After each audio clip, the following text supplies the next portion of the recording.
महत्त्वाच्या बातम्या। प्रायोजक अमृत नोनी, माझ्या उत्तम आरोग्याचं रहस्य। अमृत नोनी पॉवर प्लस।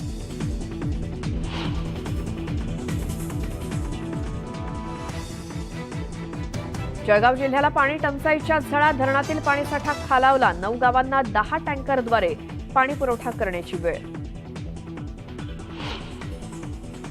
जळगावच्या चोपडामध्ये वादळी वाऱ्यासह अवकाळी पाऊस। केळी पिकांचं मोठं नुकसान।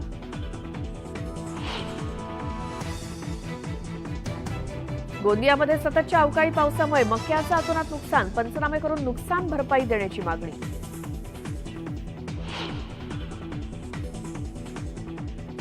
वाशिममध्ये गारपीट आणि अवकाळी पावसामुळे पपईची बाग उद्ध्वस्त। उन्हाळी मूग आणि हळदीचंही प्रचंड नुकसान।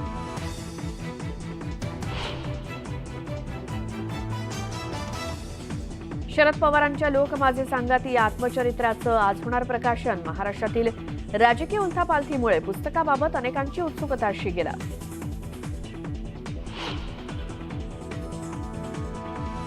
6 मे रोजी बारसूच्या दौऱ्यावरती जाणार। महाराष्ट्रापासून मुंबई वेगळी करू देणार नाही। वज्रमुठ सभेत उद्धव ठाकरेंचा इशारा।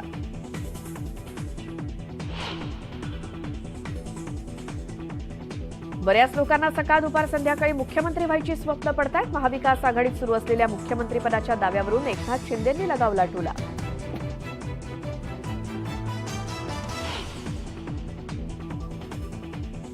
हसन मुश्रीफ यांच्या याचिकेवरती आज हायकोर्टात सुनावणी। ईडीनं दाखल केलेला ECIR रद्द करण्याची मागणी। मुश्रीफांना जूनपर्यंत अटकेपासून दिलासा।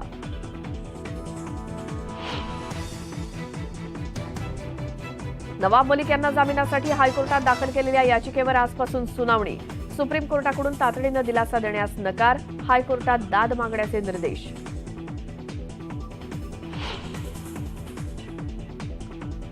कोरोनाबाधितांपेक्षा बरे होणाऱ्यांची संख्या अधिक। 10 दिवसात 8,000पेक्षा अधिक रुग्ण बरे।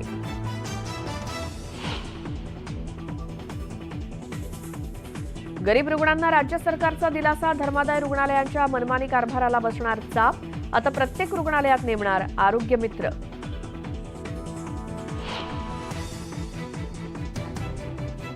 पदव्युत्तर शिक्षण घेणाऱ्या निवासी डॉक्टरांना 3 महिन्यांसाठी जिल्हा रुग्णालयात काम करणं बंधनकारक। टप्प्याटप्प्यानं केली जाणार नियुक्ती।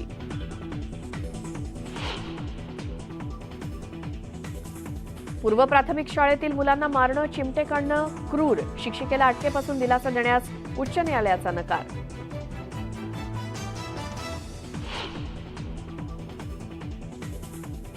नवी मुंबई आणि पनवेल परिसरात 30,000 घरं धुळखात। खासगी विकासक हवाल देईल तर सिडको बांधणार 87,000 घरं।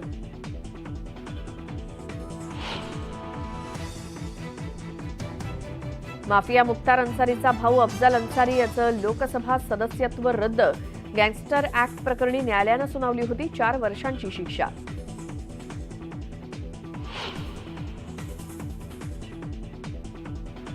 मोदी आडनाव बदनाम प्रकरणी राहुल गांधींच्या याचिकेवरती आज सुनावणी। गुजरात उच्च न्यायालयात होणार सुनावणी।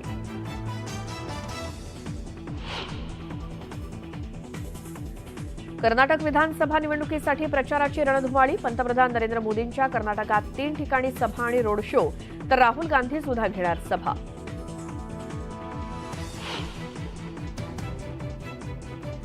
केरळमध्ये धावणाऱ्या वंदे भारत एक्सप्रेसवरती दगडफेक। सुदैवानं कोणीही जखमी नाही। पोलिसांकडून दगडफेक करणाऱ्यांचा शोध सुरू।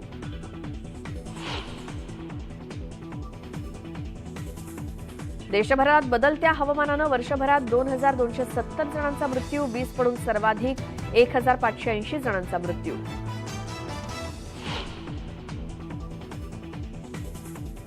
हिमाचल प्रदेशच्या धौलांधार परिसरात तुफान बर्फवृष्टी। परिसरातले रस्ते वाहतूक विस्कळीत। तापमानात सुद्धा मोठी घट।